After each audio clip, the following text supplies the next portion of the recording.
There's an expression in the world of human rights, which is once you know, you can't unknow. There were about 12.5 million people in the Americas who were considered slaves. So the problem is increasing. It was a life-changing moment for me. I can still picture the fear and intimidation that girl had in her eyes.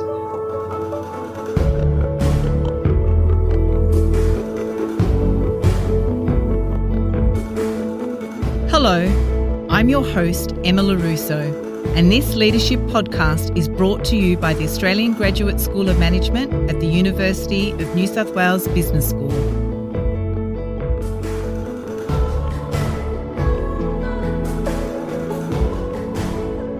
In this episode, we'll examine the role business leaders, CEOs, boards and their direct reports have in creating organisations that are sustainable, not only in financial terms, but sustainable in how they operate within their broader communities.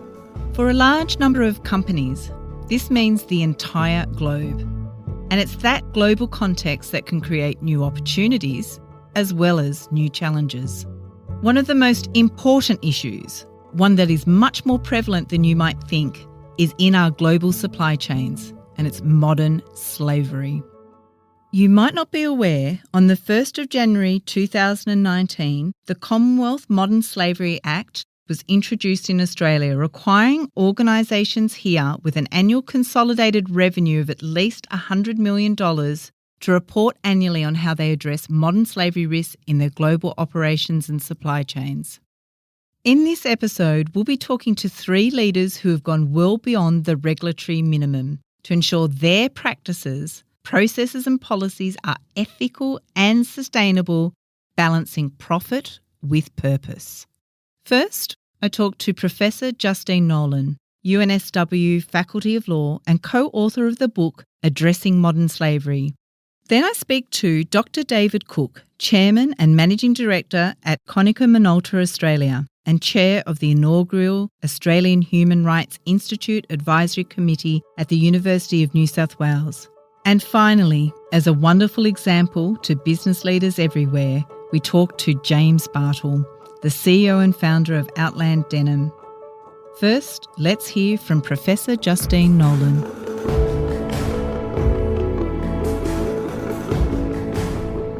So welcome, Justine. Thank you, Emma. What is modern slavery? Modern slavery is used to describe situations of exploitation where there's coercion or threats or deception that are basically used to exploit people and undermine and deprive their freedom. It will include examples like forced labour, where workers are working under the threat of a penalty. It might include debt bondage, so workers might have paid large recruitment fees to get the job and then they're indebted to that employer. It would include human trafficking, slavery in its traditional form, and can also include child labour, domestic servitude and forced marriage. It's something that is describing situations of serious exploitation, but it makes sense to think about modern slavery on a continuum of exploitation. So there might be bad and very poor substandard working conditions that may not by themselves amount to modern slavery, but if left unchecked, this may then lead to conditions that worsen over time and lead to serious exploitation. I'm not sure I'm going to like the answer to this question, but what are the latest top-level facts and figures? How real is this and prevalent? Modern slavery in today's supply chain? There's estimated to be more than 40 million people around the world who are trapped in modern slavery, and 71% of these are women. To put it in context, if you think about during the 300 years of the transatlantic slave trade, there were about 12.5 million people in the Americas who were considered slaves. So now today we have more than 40 million people around the world. So the problem is increasing, not decreasing. Just in global supply chains themselves, there's about 25 million people. So these are people who are generally working at the bottom of a supply chain. They're producing, catching the fish that we eat, picking the coffee and chocolate, getting the raw material, often for cotton, and things like electronics, our laptops and phones.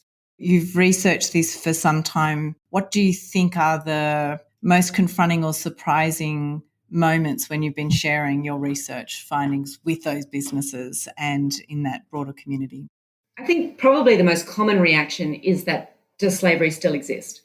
People tend to think of slavery as that people in chains in the transatlantic slave trade. And sadly, that physical captivity still does exist in some parts of the world and in some global supply chains. We've seen, fishermen tied up on fishing boats off the Thailand coast. But it also comes in many other forms of exploitation, and that business are really part of that problem. And I think the second thing is that often follows that is that modern slavery can happen in places like Australia. We tend to think of it as a problem over there. Australia is not exempt from this. There's estimated to be about 15,000 people in Australia who are trapped in modern slavery, agriculture, in nail bars, massage parlours, in abattoirs, in commercial cleaning industry, in security operations. All of these areas are high risk in Australia, particularly commercial cleaning. You've got workers most at risk now and the conditions that they're working under. And there is evidence of that in Australia of workers being trapped in exploited conditions that would amount to modern slavery. So it's those sort of elements that people tend to think of it as something far away, doesn't really relate to me, and there's nothing I can do about it. Yet our daily lives are really wrapped up, in this notion of consumerism and globalization are wrapped up and linked with modern slavery. To what extent are businesses and consumers aware of this? Is it influencing the decisions that they're making? So it's an area of really increasing interest and relevance to business, to consumers and to governments. And particularly here in Australia, it's getting increasing prominence. So in 2018, Australia adopted something called the Modern Slavery Act. And so this requires companies who have more than $100 million in revenue to report on the risks of modern slavery in their operations and their supply chains and to discuss what they're doing about it. And so they have to have an annual report on this. And the Australian law follows a similar law in the United Kingdom and in California.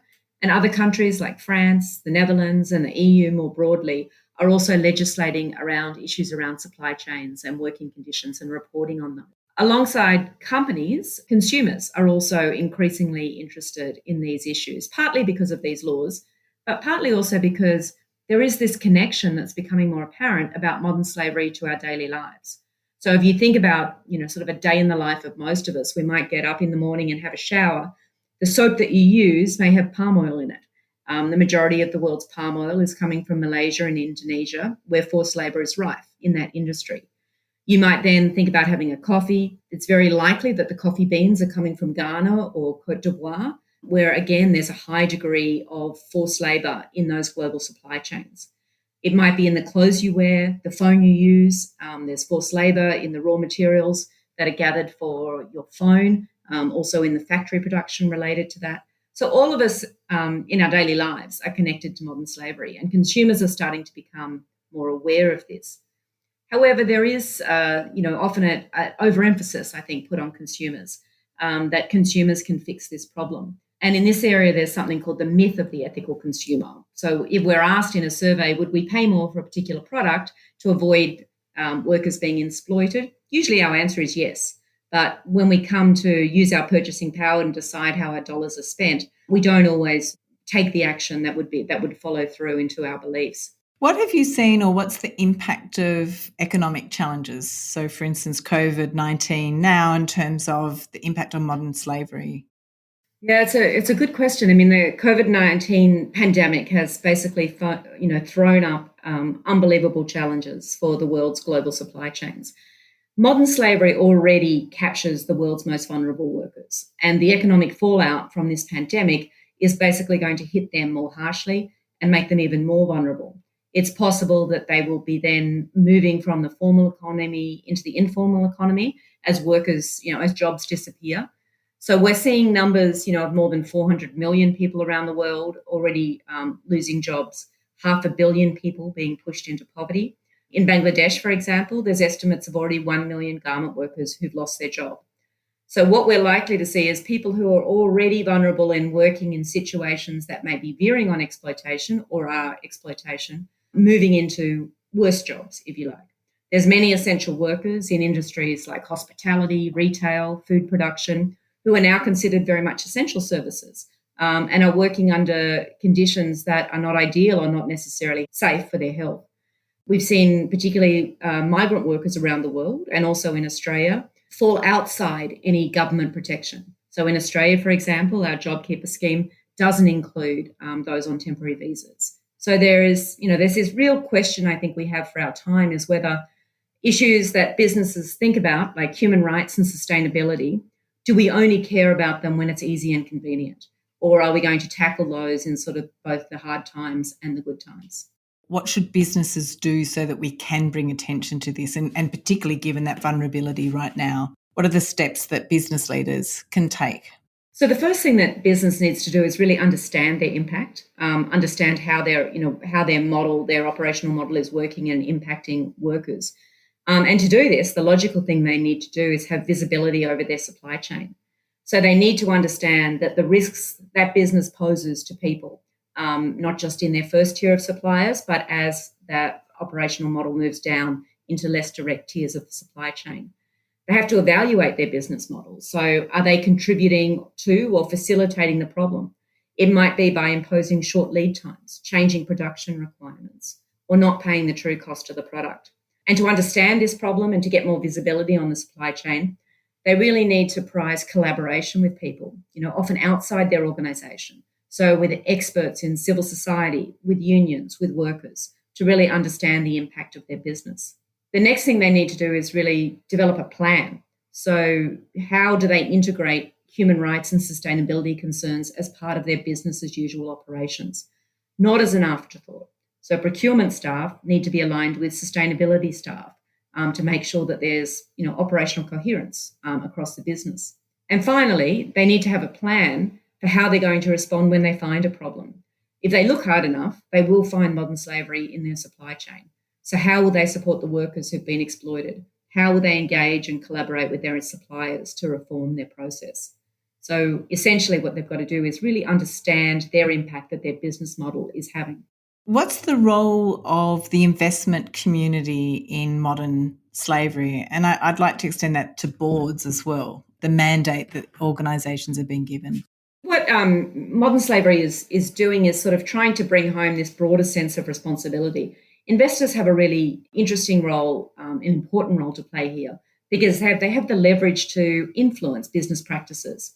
It might be, in several ways. One might be ensuring that the reports that companies issue under the Modern Slavery Act are actually substantial and that they're engaging with these issues, and the investors talk to the businesses about those reports and use them when they're making investment decisions. It would also be when companies are evaluating when making an investment, ask them what they're doing about these issues. How are they monitoring their supply chain? What sort of due diligence are they undertaking in relation to it? Boards also, in relation to the Modern Slavery Act, the statement that companies issue has to be signed by the board. So boards can no longer sort of sit back and say, that was something that we weren't aware of. They have to understand the risks the business is posing and be prepared to sign off on the statement, which assesses the risks, identifies the problem, and notes what they're going to do about it.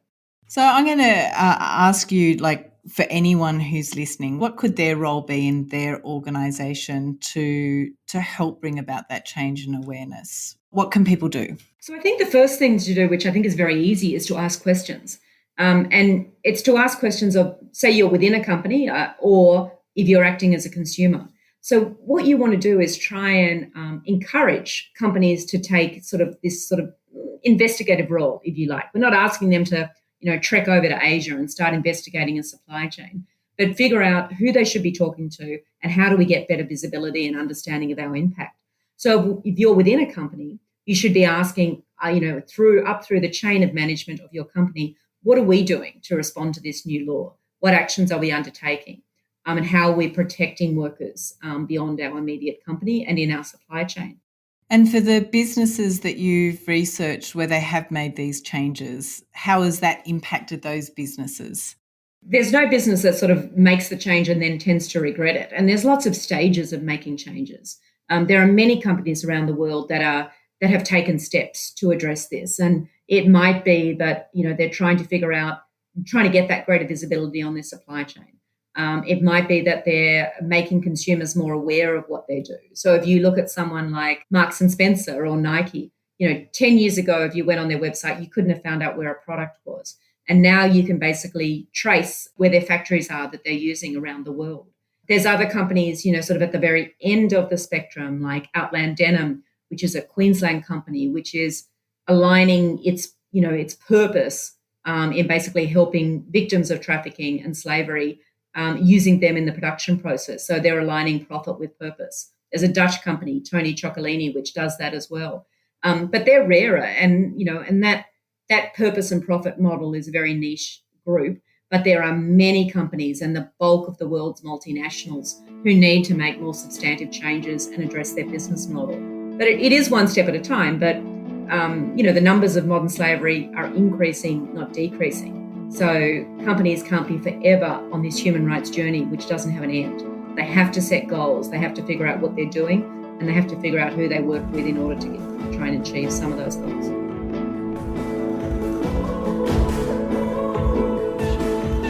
This is The Business of, a podcast looking at what it means to do well and do good in the world of business. It's clear from Professor Justine Nolan's comments that the solution starts with business leaders. It's up to business leaders to address the misplaced responsibility put on consumers to find ways to address modern slavery. We're about to hear from a business leader who's made great strides when it comes to balancing profit with positive social impact. Dr. David Cooke is the departing Chairman and Managing Director at Konica Minolta Australia and Chair of the inaugural Australian Human Rights Institute Advisory Committee at the University of New South Wales.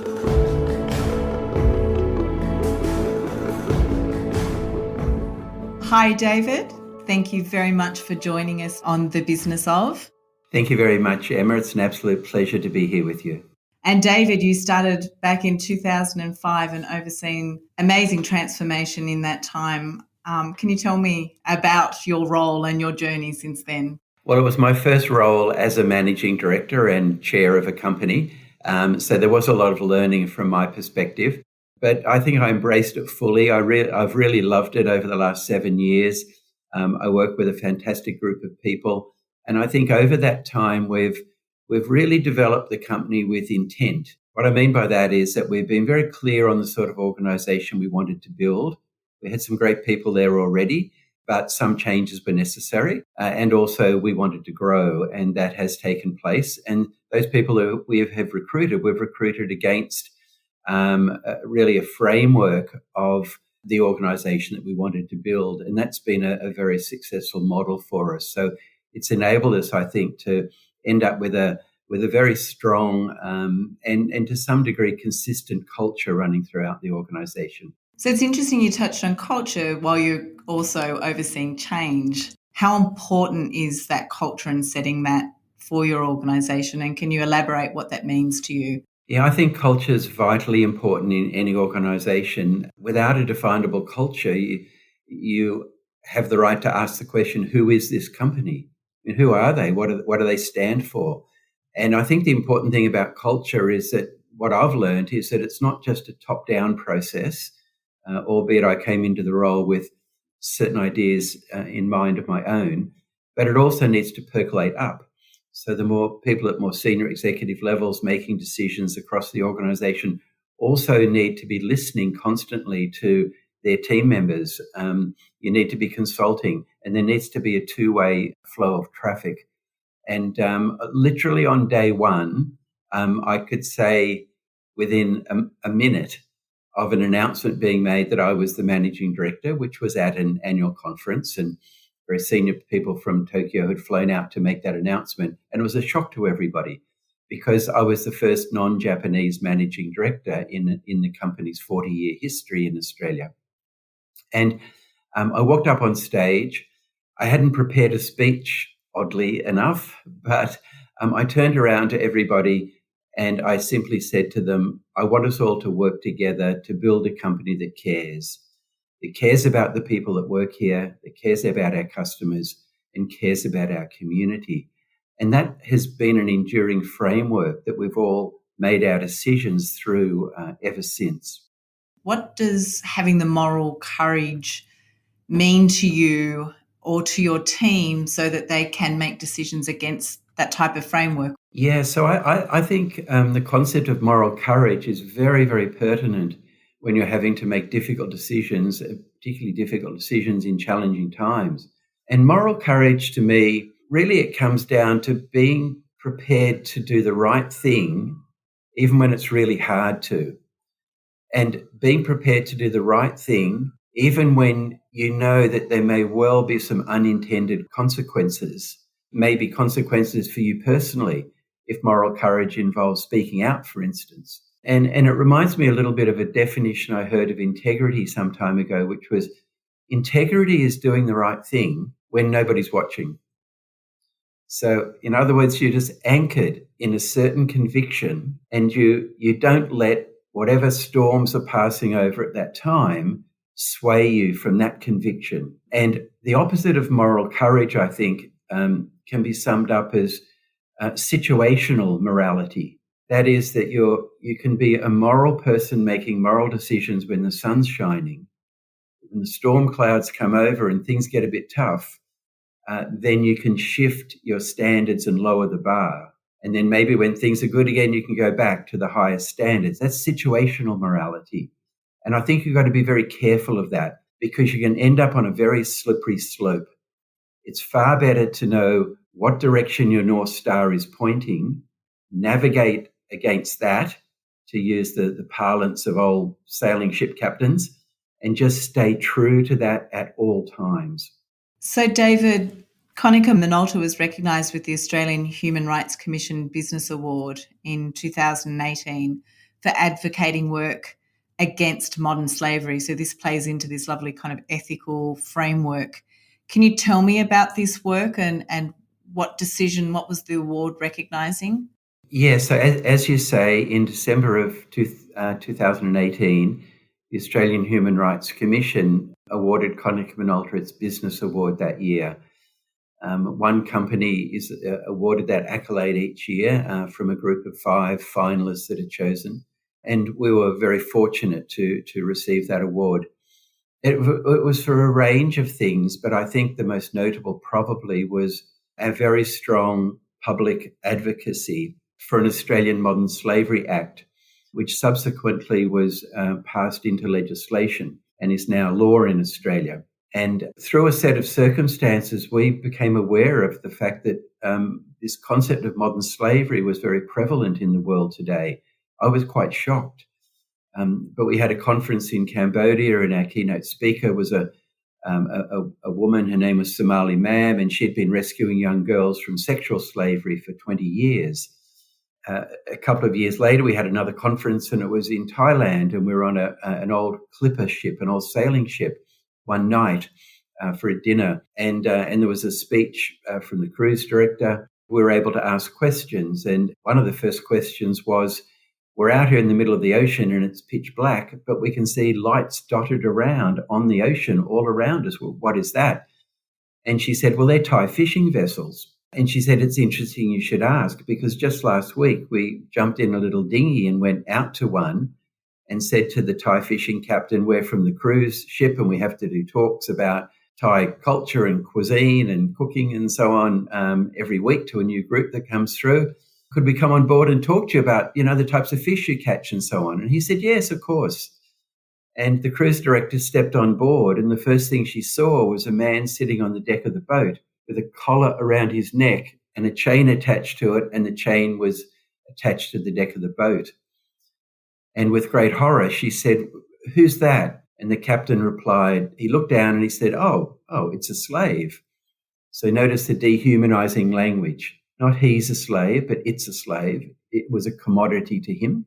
And she said, but you can't have slaves. And with the sweep of his arm, indicating all the other fishing boats around him, he said, most of us have slaves. And then she said, but why is he chained up? And the captain said, because this one's a troublemaker, but not for much longer. It'll be fish food soon. So they were planning to murder him by throwing him overboard in the middle of the ocean. Then the captain said, if you're really worried about it, then you can buy it off me if you want to. And they negotiated a price. She went back to the ship, brought back the money, which was $700, and she bought that human being to take him ashore and set him free. She would have been completely unaware at the time that she paid an extremely high price, because there are slave markets today operating in which you can buy a human being for $100. But she had done the right thing. So there's an expression in the world of human rights, which is once you know, you can't unknow. And once you've seen, you can't unsee. You can't take it back. So we had been exposed to slavery now on 2 occasions. And when I came back to Australia, I just felt duty bound that Konica Minolta should do everything within its power to make sure that we don't have slaves anywhere in our operation, anywhere in the world, and that we don't buy goods to consume. We don't buy uniforms or garments or office furniture or anything else that might be made off the back of human misery. We took it a step further and we started to become very vocal and tried to get as much press as we could. And I went to Canberra 6 times and met with very senior public servants, and we agitated for legislation on business to compel businesses to go and look. And it was counterintuitive because most businesses want less legislation and Konica Minolta wanted more legislation. And how does taking a stand like that impact your organisation in terms of flowing that through and ensuring like your supply chain is as clean as it can be? It does have a very strong effect on the business, actually. It's quite interesting. It's not why we've done any of those things, but somehow there's kind of I don't know what it is, a law of nature, or maybe it's a law of business, that when you do good, your business will do well. And if you're a responsible business, your business will do well. And I think one of the problems with a lot of business thinking these days is short-termism. It's chasing, irrespective of greater costs, that month's result or that quarter's result. But we've always taken a long view of our business and the role that we play in society. In a declining market, our business has grown every year since the global financial crisis. And one of the reasons it has is because great people in our organisation love the position we take on societal issues, and that we stick up for vulnerable people. You know, we've done some really good work around ending domestic violence, for instance, and put some very progressive policies in place in the company. Our staff really like these things, so the really good ones stay. And people are coming to us all the time wanting to work in our organisation.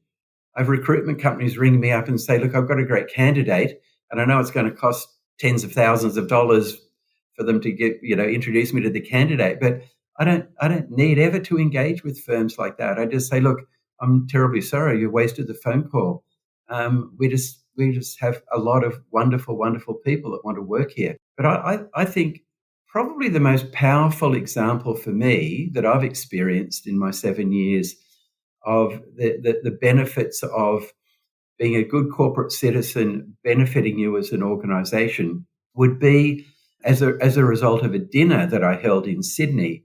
And I invited everybody that had worked in the organisation for 25 years or more to come to that dinner. And there were just about a dozen people, and they were mostly our service engineers that go into people's offices and organisations and fix their equipment. And just a tiny bit of background to that story. After we'd become aware of the incidents of modern slavery around the world, and when we became aware of some of the terrible things happening in Cambodia with the trafficking of young women into sexual slavery, we began to support an organisation over there financially and with some management expertise, and having our staff visit the organisation and so on. So we had this dinner, and at the end of the dinner, one man who hadn't spoken all evening said to me, "May I say something, please?" And we were just in a public restaurant, in the middle of the restaurant, and he stood up and he made what I would imagine was the first speech he'd ever made in his life. He was a very quiet, very shy man. He spoke very slowly, and he said, "For 25 years, I've never told anybody where I worked. I just didn't see the point. Konica Minolta was just a company that I came to, and I did a fair day's work for a fair day's pay, and that's how I fed my family. Now, however, I tell every single person I meet that I work for Konica Minolta. And why do I do that? I do that because I feel so proud to work for an organisation that would care about young women on the other side of the world who've been trafficked into a life of sexual slavery." Now, anybody that has ever managed people, I think, would probably agree with me one of the holy grails that you strive for in management is to have an engaged team that you work with. Everybody pulling together, everybody on the same page. But it's very hard to achieve.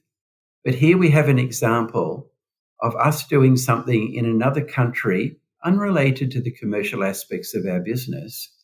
And this man's engagement dial moved from disengaged to fully engaged. And in fact, the dial kept going to the point where he became a public vocal advocate for our organization. And to be honest, after my 7 years of being a managing director, I really don't know of any more powerful way to engage a team of people than to go out, treat them well and respectfully internally within your organization, and then outside the organization to make a contribution to society that makes them proud of the company that they work for. It's very, very powerful. And once you have that engaged workforce, the strong financial results follow very closely behind. David, that's an amazing story. I love, you said it simply too. You can do good and do well and really engage your employees and your customers in ways you couldn't before. It's a good challenge to other business leaders to do that. So I understand you've announced your retirement. What's next for you, and what do you see your leaving legacy is? And what would you say to other business leaders that can look back at their career like you have there and made such great and sustainable change? Yes, so as you say, I have resigned from Konica Minolta. And my reason for leaving was that we run a 3-year global strategic plan, and we're just starting a new 3-year plan. And I honestly felt, as good as the contribution hopefully that I've made has been, and as strong as the platform that I've built is, I honestly believed it was time to hand over to somebody else with a fresh set of eyes, and they can come in and take it to the next level. And what I want to do is I've found for me that the magic really happens at the intersection of business and civil society, at the charitable sector, at the non-government organisational sector, the NGOs. They each have their own unique skill sets with wonderful people in both sector, but they're very different. But it's at that intersection point that amazing things can happen. It's when you bring heart and mind together. And I think I've been living those two sectors. Yeah, there's sort of been the two halves to me, if you like. And now I just want to work at that intersection point and bring the skills from the business world more into the NGO world.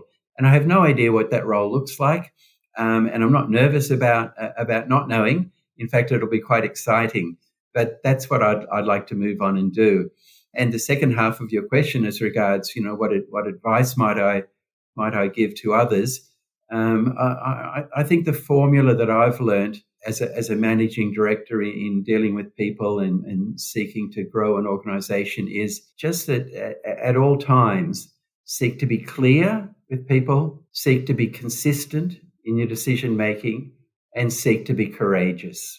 Well, thank you, David. I think the other beautiful part that you shared with us was that sense of purpose and having that moral conviction to stand out there on those issues that you've stood for and set as a great example for other businesses to follow and other business leaders. It's been a pleasure talking to you. I've really enjoyed learning from you today.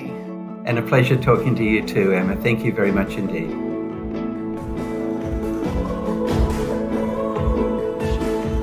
This podcast is brought to you by the Australian Graduate School of Management at UNSW Business School.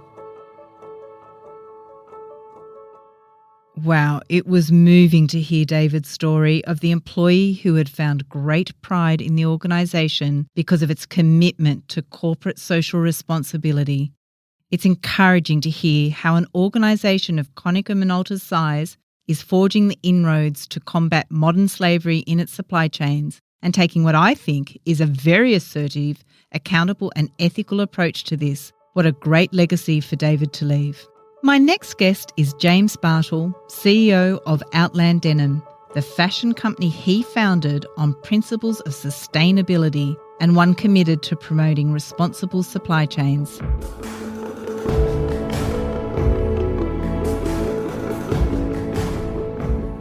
So James, amazing organisation, Outland Denim. I'd love to hear your story. What drove you to create that organisation and what's your mission?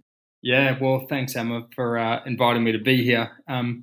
Look, it's been a long journey for us. It was well over 10 years ago that my wife and I actually went to the movies to watch the Liam Neeson film Taken. And it was after watching that movie that I was, I guess, made aware that human trafficking was still a real issue. And, a couple of years later, I was given an opportunity to travel with a rescue agency through Southeast Asia. And it was on that trip that I saw a young girl that was for sale. And it was a life-changing moment for me. I can still picture the fear and intimidation that girl had in her eyes. And I just knew straight away that I wanted to be a part of the solution. And so that took us on a journey that's discovering what the root cause of this problem was, making so many people around the world, millions of people around the world, vulnerable to human trafficking and exploitation and different human rights violations. And so that journey led us to understanding that it was an economic problem, that it was poor people that were made the most vulnerable to being stolen, sold, tricked, exploited in one way or another.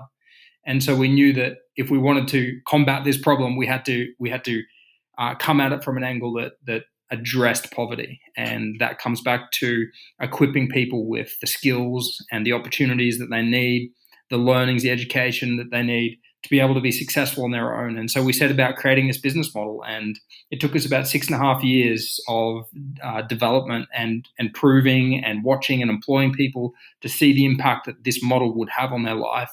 And when we knew that it would change somebody's life and that they could get themselves out of poverty as a result of it and their families, we knew that it was time to launch our brand. And that was nearly 4 years ago that we launched the Outland Denim brand. So tell me about that business model and the mission that kind of, drives that. What makes you different? How do you still manufacture a denim with that in mind?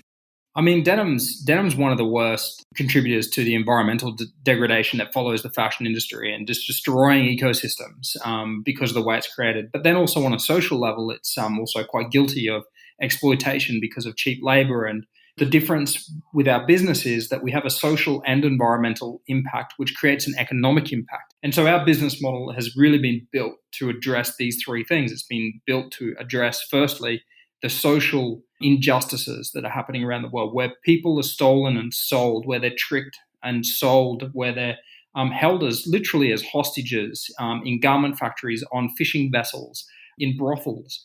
And our job is to be able to give people who have had the misfortune of finding themselves in these positions a new opportunity. And so when they come into work with us, that means that they may have no skills. But from the moment they start with this new opportunity, they are now paid a living wage, which means that they get to enjoy a lifestyle like you and I get to enjoy, where we can afford to have healthcare or savings, send our children to be educated, maybe go out for dinner on the weekend. So that's the basic wage where people start. And then it's a training process. So then over about 3 years, we train them into the process of making a pair of jeans, being one of the hardest garments in fashion to produce. And when they can make these jeans, they become really valuable to our business. And that's at that point where they're really moving up the ladder with skills, their pay is going up. We're getting feedback where dignity's been reinstilled in their lives as a result of the past that they found themselves in, and they're now the breadwinner, the income earner for the family, and the family are now able to find their way out of poverty from this person who's worked so hard and developed these new skills. But then there's an educational component, and the educational component is really important because that's where we're able to find, I guess, the learning gaps that they might have, and they might be earning more money than they've earned before. So it's our job now to give them some education around finance and household budgeting and planning for the future and being wise with the money that you have. It could be women's health issues or learning a language like English or, finding, I guess, the areas that they need to fill a gap with a learning that they haven't had before, maybe because they were brought up in a poor country. And if we can give them all of these things, what we've seen happen is that they themselves get themselves out of poverty. Get their families a much brighter future as a result of it. And then the impact can and flow into their community. And so it's really quite a profound impact that making a product can have. And I guess that then becomes the ultimate product, because just by buying a product, a beautiful pair of jeans that I love and want, I know that I've changed somebody's life. So, James, you talked about that multifaceted sustainable business practice. What advice would you give to other business leaders if they were looking to seek or implement sustainable business practices? We're hearing in the media today how important sustainability is. I mean, here in Australia, we've got the Modern Slavery Act. So, if we talk about the social sustainability elements, as well as the environmental sustainability elements, it becomes quite daunting. You look at this mountain in front of you and you think, okay, it's going to cost me more to be able to produce the product. It's going to be way more time consuming. It's much harder. I don't understand the space. So it feels overwhelming. I guess the advice I would give anybody that's approaching this issue within their business is that it's just step by step. My approach to this would be that, hey, none of us are perfect. We are all a part of the problem. And really, it's going to come down to the heart of the leadership within any business to go, do I really care about this? Do I value the humans within my supply chain or not? Because, I mean, unfortunately, and this is really quite hard hitting, that is the reality. So my advice is just take the next step. You connected right at the beginning that there was economic sustainability in this, but I think in challenging times, leaders sometimes get confused with cost pressure because it's a real pressure for them. How or what advice do you give to them based on your own experience, if that was the factor that might be delaying their decision? Look, I think it is the factor that delays most decisions for most CEOs to make the hard call and say, we can't produce that way any longer. It is easier for us because we started to address the issue from the very beginning. That's why we started our business. So it wouldn't be fair for me to come on here and say, slap everybody on the hand and say, you just have to do better. Like it's not black and white like that. It's actually, again, it's just taking the next step. It is cost pressure that prevents people from doing it because we've been measuring one thing. And in fact, we've been taught to measure one thing. We have had a really big focus on economic sustainability, being profitable, that bottom line. And that's how we get our business to successful or not. And that's the measure. I guess what I'm suggesting is that there is so many businesses, and even probably the biggest businesses that we see today, if we were to measure them across those three measures of social, environmental, and economic sustainability, we'd probably find that some of the most successful companies we know wouldn't even be sustainable. So I just think that we're in a very exciting time in history where we are able to make some changes, where the general public are really interested in the way that we produce our products. And so we have this great opportunity to be able to educate people along the journey, be open and transparent, because I think that generally consumers are they're full of grace to the brands that they love if we're open and honest with them. And yet you are successful. So you have found that interested customer base and been able to build your business. How do you keep this passion for doing well and doing good and setting that as the kind of core values to create that care? Well, I think it's a slow process. I think, we've been conditioned by high street, by fast fashion, if we speak about the fashion industry for a moment, where we were told that we need more, we need it cheaper. And in fact, over time, we believe this. And it's just not a reality. The reality is that we need good quality, and we need to know that everybody was treated the way they should be, that the planet hasn't been destroyed as a part of the process of producing our products. So I just think that's time. I think it's continuing to talk about it so that people actually stop to think about it. We live really fast-paced lives, but COVID-19 has been amazing in the sense that as devastating as it's been and horrible, there has been some good things. We've slowed down. We've thought about these things. We can see the sky in cities that we haven't seen the sky in for years. But now, as a result of slowing down, we can see. We can see through water we couldn't see through before. Families are out walking on the streets with the kids or the dogs or as a family. It's like so many good things have happened by slowing down. And I think as a result of this, we have had more opportunity to think about the way we're producing our products and the fact that we do want to be a part of a solution, not a part of the problem. So for any business out there that's thinking about, is this a real opportunity for us or not? Can I afford to move into this space or not? I guess my message would be, you can't afford not to move into this space. If you don't move into this space economically, you will suffer as time goes on. Sure, not everybody's going to move across to wanting to know how their products were made just after this pandemic, but another big part of the percentage or population will. And that's only growing in momentum. I mean, the search rate for sustainable denim alone over the past 12 months is, I think, about 190% up on the year before. Like it's increasing rapidly. People are really interested to know how their products are made. And I think that goes down to services as well. I think that's offshore services, tech services, all those kinds of things need to be focused on this, all three elements of sustainability. I mean, there's lots of good, as you said, perhaps in the way we're reflecting as a society. What has it meant for you, like this COVID-19 for your business? Yeah, look, I mean, anyone would be lying to say that this wasn't challenging. This wasn't scary. It hasn't been devastating to some level. I mean, we can't stop and forget the people that have suffered during this. You know, the people that have lost their lives, lost loved ones due to this horrible disease. You know, the economic impact on businesses, probably losing businesses. I mean, I know of businesses that have had to shut the doors. People have lost jobs. It has been horrifying for so many people. Thankfully, our business wasn't 100% reliant upon retail or the wholesale market. It was we have a customer base of people who shop on our online stores, which we have in a few different regions through the world. And we've only experienced our sales to grow during this time. We also did an equity raise during this time. We went to the public to raise equity. It was really successful. So for a brand, I would say there is a good high-level case study for anyone wondering, does having a strong, clear sustainability, social and environmental message work for you? I would say, well, we're selling $200 jeans and we're in the middle of a pandemic, the worst economic crisis potentially that we will ever face in our lifetime, and our sales increased online.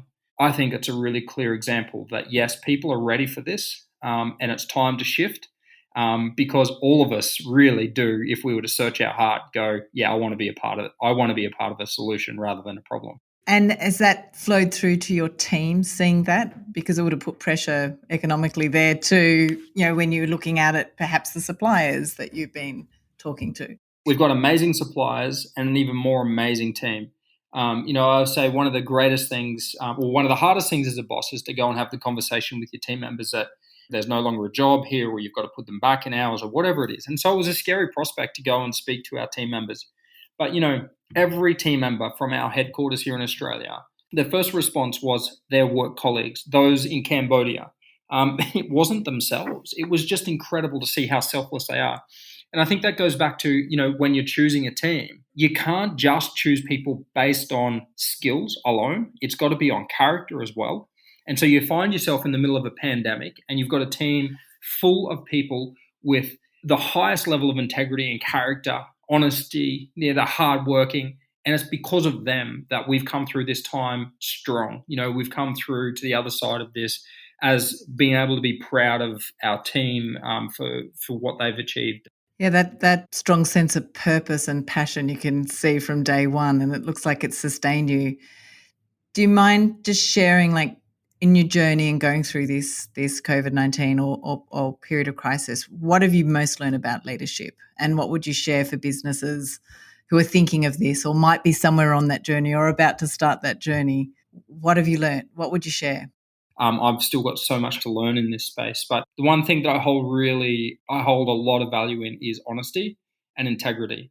And that if you are a leader or a boss that is willing to be honest with your staff so they know where they stand, and you're going to have integrity with every account. And you know, it was only this morning that I was saying to my wife, I said, I'm just so proud of our team because they're, you know, every department, you know, I sit in on meetings and I virtually don't have to say anything. I feel intimidated at the end of it because I'm like, they're so much smarter than I am. They know what they're doing. They don't even need me.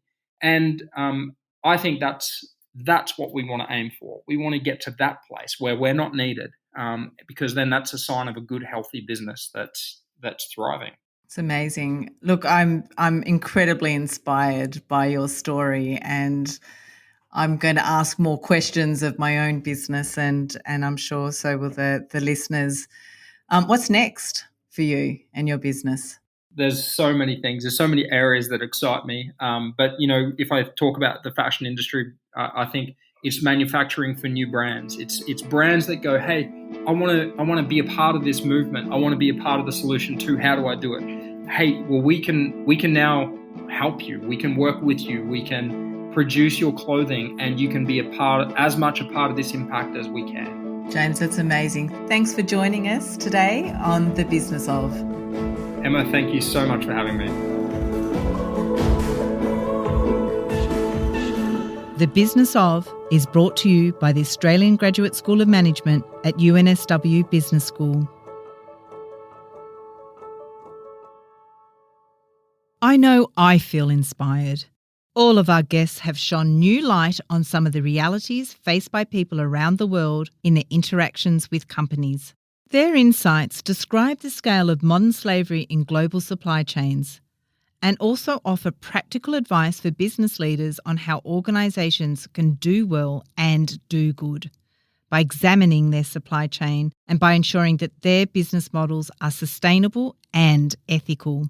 For David, it was having the courage as a leader to take a stand on an important issue that got the ball rolling at Konica Minolta.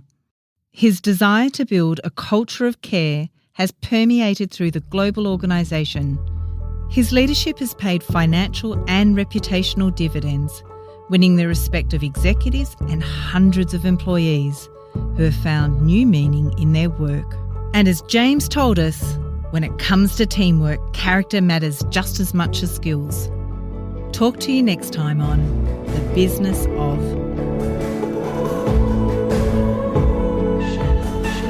If you've enjoyed this episode of the podcast and want to hear more, search for The Business of on your favourite podcast app and subscribe.